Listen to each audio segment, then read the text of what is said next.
Thank you. I am super excited to get started, guys. We are ready to go here. I so like I mentioned, this is all about how financial literacy for new small businesses. Again, I'm Sharita Humphrey. So with that, I know a lot of you are entrepreneurs. If you're currently, I'm going to keep this very interactive. I always like audience engagement. So I know Julia is moderating the comment section. So if you are already in business or you're thinking about starting a business, definitely make sure you're dropping those comments in there, making sure that you answer your questions, like she said, and we're going to get started.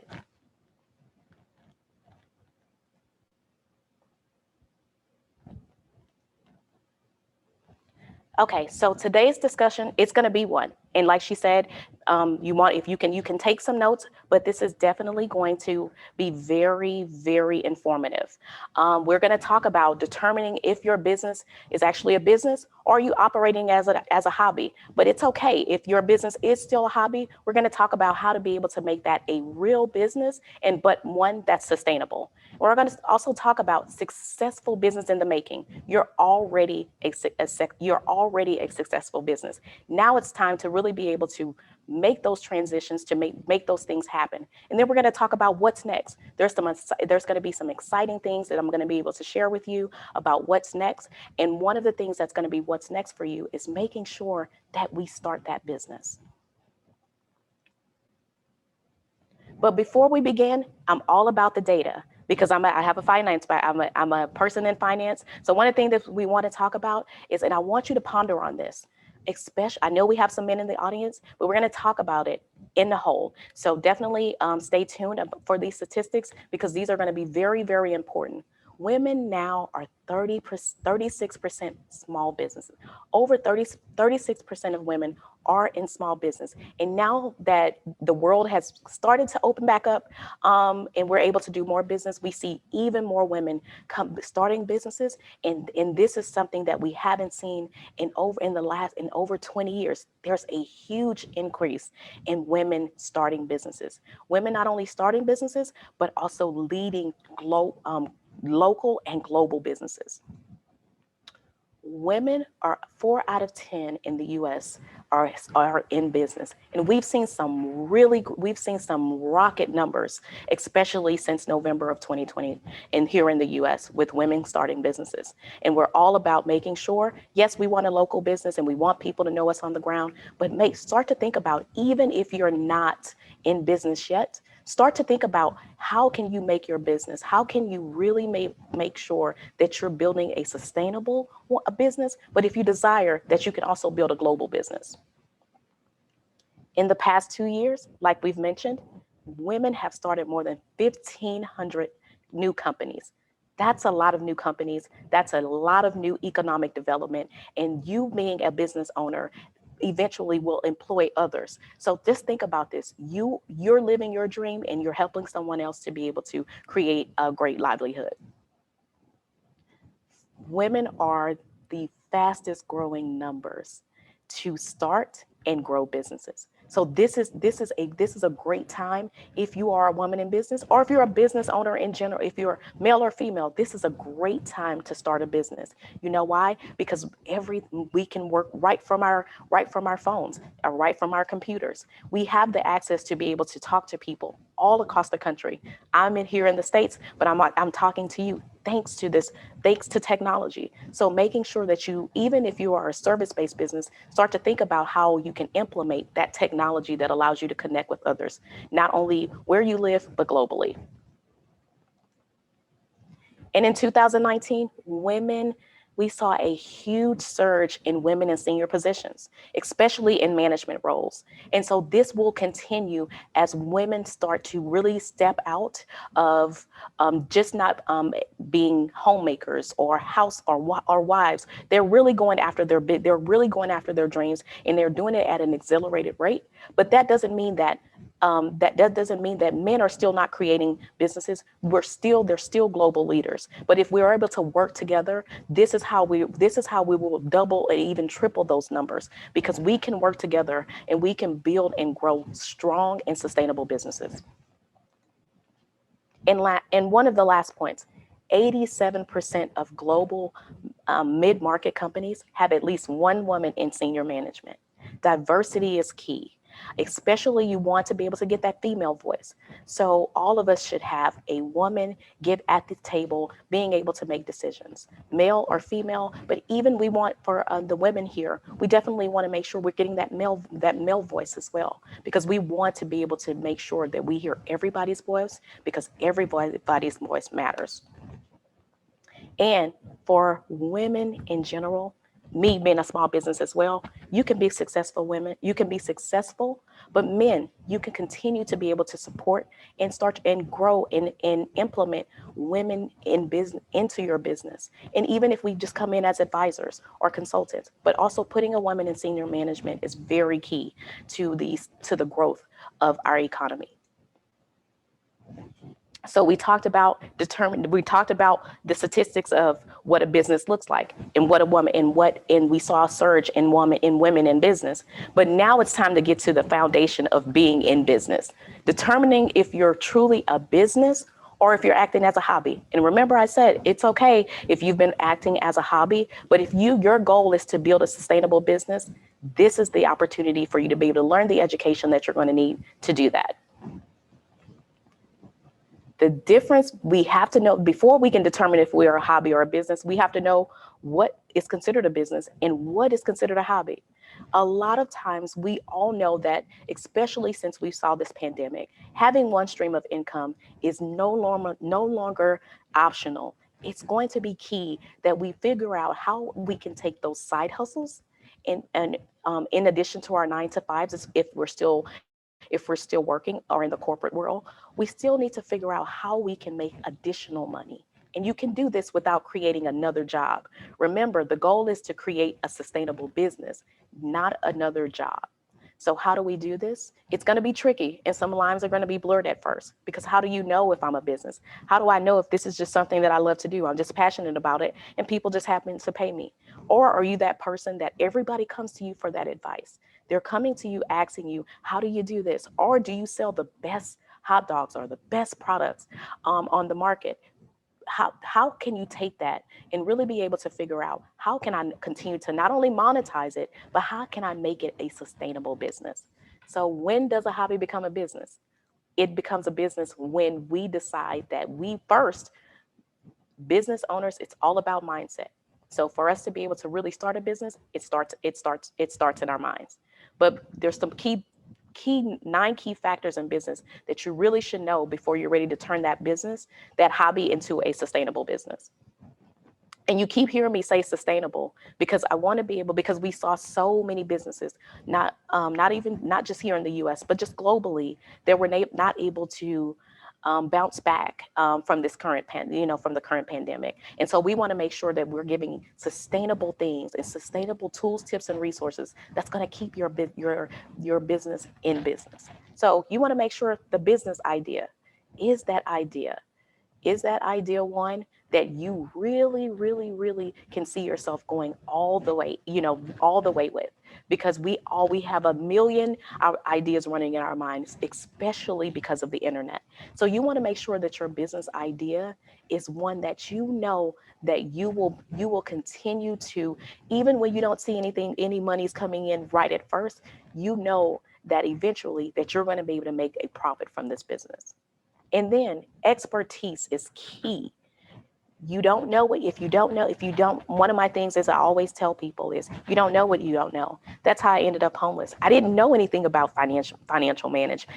I had no idea that opportunity was for me, that I could start a national, now global business. I had no idea. So now it's always key to make sure that you get that expertise, get those experts to really be able to help you really understand what it takes to not only take that business idea from your mind, but really be able to make that and put it on paper, but then really be able to activate that in your community and online.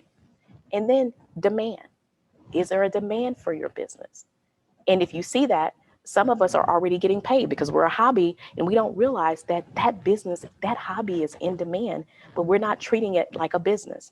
So making sure that you validate that business is one that is that is needed in the marketplace. And a lot of us have already figured that out, especially if someone's already paying you for it. So how can you duplicate? How can you continue to duplicate the business efforts that you're putting out to really take that idea from a business from an idea phase into really implementing a strong business model. And number 4, competition. We all have competition. Doesn't matter how big or small, but competition lets you know and validate your business idea. One of the things that I always like to say is there's a ton of people selling hair products, selling bread, selling bakeries, all of those things. But that lets you know that there's a demand in the marketplace and that you just need to figure out where your product or service fits into the market and make sure that you're really marketing and speaking to the right people, because sometimes it's our competition lets us know it has already done a lot of the footwork for us. And so when I say that, I'm going to give you a little bit inside tip. If you really look at your competition, you're not copying your competition because you want to create a sustainable and unique business that's your own and a unique business model, but they've done a lot of the groundwork for you. So looking at your competition as inspiration, seeing what they are doing and what marketing strategies are working for them, and then being able to now identify their weaknesses, because guess what, you can really be able to take your business idea or your hobby and really implement a strong business if you recognize the gaps or your competitor's weakness. If you're able to close those or be able to offer something comparable and even or not always less affordable. It doesn't have to be, you can be charging the same thing, but making sure that you add value. If that's something that you know that your competition may be lacking in, or they've gotten so busy that maybe their customer service is not what it used to be when they first got started, maybe that's something that you can implement in your own business to really be able to steer people in your competitors' audience your way.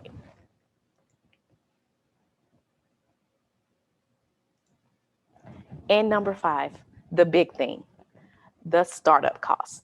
This is where a lot of us end up with analysis paralysis. That thing that stops you because we don't have the capital or the funding that we think that we think that we need to be able to start this business. Is it going to be crucial to make sure that you have these startup costs?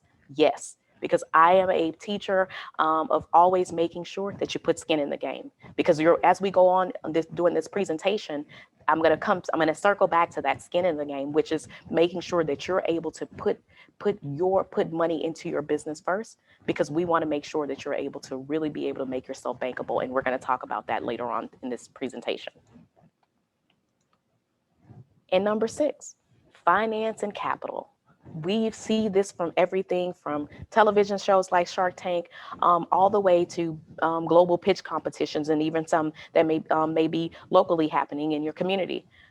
Businesses your business can't run out of money, because if your business runs out of money, most of the time you're not going to be able to run your business. So depending on what your business is, the cost of being in capital that you may need to be able to keep your business or start your business may not be as much as someone who may be in a service-based business, who may just need a technology. They may just need the internet.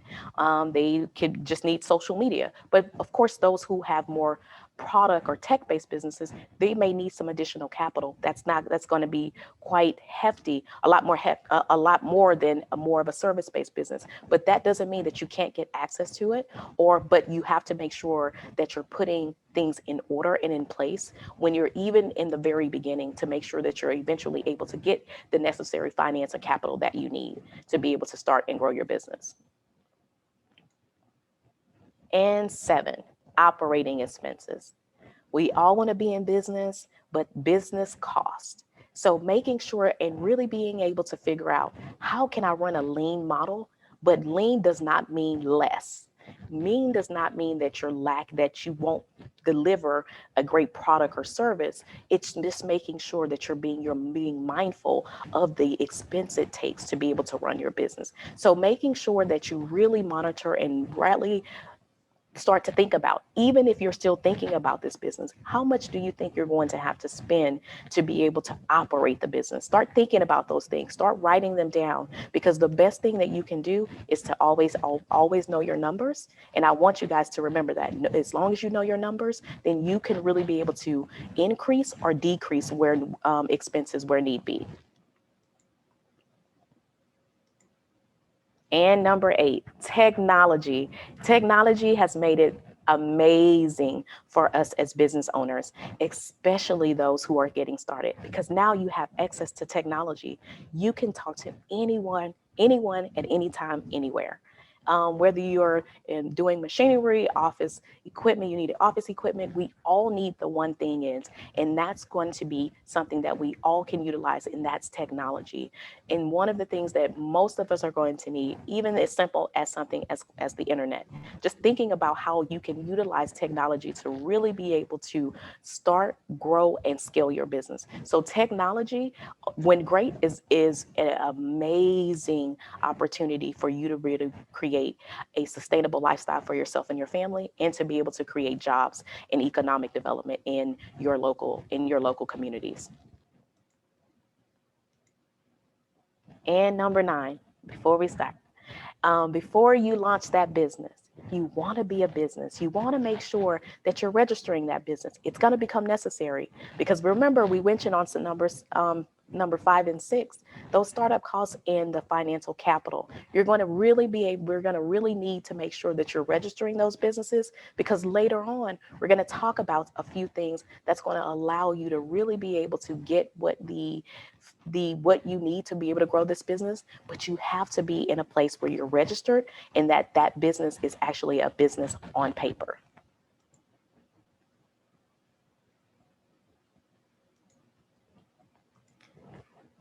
And so ask yourself, this is a time to ask yourself, after hearing those 9 factors of what it takes to really start and grow, to start a business, and to actually determine if you're a side hustle or a business, drop in the comments. Are you running a business, or are you ready to take that side hustle to and really create a business this year? And to make the distinction, like we said, it's always about just asking questions, asking yourself, what do I need to do? Am I really running a long-term hobby? And could I really am I missing out by not registering my business, or really putting the time and energy into my business, so that way I can really be able to create the life that I want? And what does business mean to you? Business means different things to everybody. Everybody has a different sense of what business means. So ask yourself, being in business, what does that mean to you? What does that look like for you, from not just right now, but start to think about the business. I always like to tell people, reverse engineer. Where do you see yourself in your business in 3 months, 6 months? But think a little bit longer than that. Challenge yourself to think bigger. What does your business look like 3 years from now? What would you really like that business to be? Where would you like to see that business when it comes to profits, profit margins? Really thinking about, where do you want to take this business? Do you want employees? Do you want to work more alongside the business and not always in it? Do you want to just be the visionary of the business? You can do those things, but you really have to start thinking about that right now. What does business mean to you? And do you have the knowledge to turn your to turn that activity now that you've kind of thought about it and you had a second to kind of think about it, do you have the knowledge to be able to turn that into a true business? Knowledge, I know it's a cliche, is power, but having the right business and personal finance and business finance knowledge is going to help separate you from your competition. Yes, having those 3 key points will definitely help to grow your business, but it also help you to really scale the business. So definitely figuring out, what knowledge do I need? What can I do? What books? What organizations? What do I need to do to make sure that I'm becoming a knowledgeable entrepreneur, but building a business that has activity that allows me to live the life that I love to live? And are you investing enough time in your business? Because that's going to be very, very key. Very key. Making sure that you allocate time for your business. Because I know we're tired, especially for those who are still working. We have a lot going on, we have families, but making sure you, even if it's just 30 minutes a day or a couple of hours a week, making sure that you're doing and putting time into your business. Because guess what? As a business owner, in the very beginning, we're going to do a lot of the heavy lifting. Some of us may be wearing a lot of 17 hats, but eventually it's going to come a time where it's not going to always be like that. But we have to make sure that we're putting time into the business. Are you keeping accurate books? And that is going to be key. And that's why we're having these conversations, and that's why this webinar is going to be so important. How to make sure that you're keeping detailed records, detail, making sure that if there was anyone to ask you about your business, that you can show accurate and detailed bookkeeping, accounting. All of those words as business owners are very key. And are people working for you? Are you thinking about having employees? Most of us are, because like we said, we don't want to always have to work the business, but at some point we may have to. But thinking about, who are you going to need? What key people do you need? Making sure that the weaknesses that you have as a business owner, hiring those who are in their area of genius that could really be able to help to alleviate and being able to delegate those tasks, so that way you can continue to be able to stay the CEO of the business, so that way you can really drive and create a sustainable business model. You're going to need help. Running a business means that sometimes we may have to start running it on our own, but let's commit to being able to employ others who can help us to be able to grow our businesses. And do you depend on the activity of the income of the business? Because if so, then that's why it's going to be key that you invest time in it.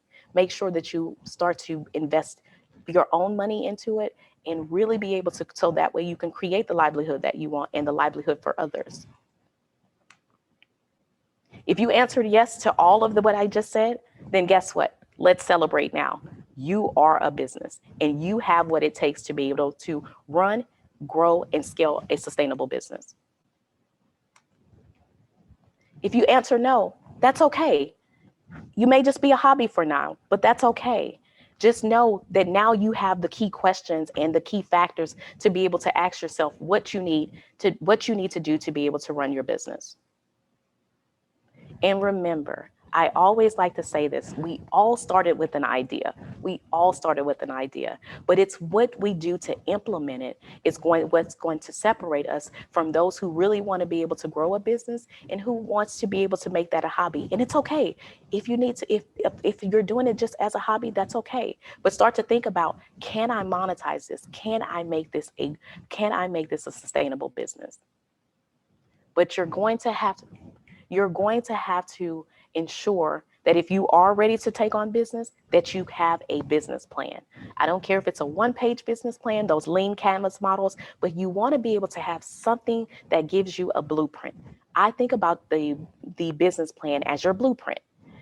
Utilizing that is going to help you to be able to see your business on paper, but it's also going to let you know where you can make some adjustments. And it's also going to be something, as you move along in your business, that you're going to be able to reflect on and see how far you've come. But in doing that, you want to make sure that you also create and get and implement getting the right licenses and permits, because in certifications, if need be, because there's going to be some certain businesses that you're going to need certifications, and you're going to need certain permits to be able to operate. But really being able to operate in a professional manner is going to be what's going to separate you from being a business and from running a hobby. And we keep talking about keeping detailed records. I'm a former government auditor, so accurate bookkeeping and records is very important to me, and it should be to every small business. So making sure that you're sending out those invoices, something that you can track. You want to be able to make sure that every single thing that goes on in your business, that you have a record for. But you also want to make sure that you're not commingling your money. You want to and commingling means that you want to make sure that you actually separate the personal expenses and the money that you're bringing in from the business from what you're doing in your personal life.